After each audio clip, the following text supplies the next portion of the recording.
Okay, అంటే ఒక MLA ఇక్కడికి వచ్చి మీకు వాష్రూమ్స్ లేదు, లేదంటే ప్లే గ్రౌండ్ లేదు, ఫెసిలిటీస్ లేదన్నట్టు ఎట్లా ఎట్లా అనిపిస్తుంది మీకు?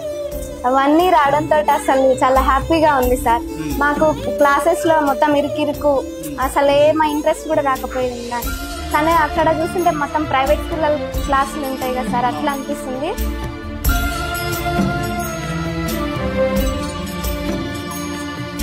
చాలా ఇబ్బంది ఉండే సార్. క్లాసులు చెప్పాలంటే ఒకరు బయట వచ్చినవి, ఒకరు లోపల వచ్చినాయి సార్. ఇప్పుడు మాత్రం మస్తు చేపిస్తుంది సార్. గతంలో చెట్ల కింద కూర్చునేటోళ్ళం సార్.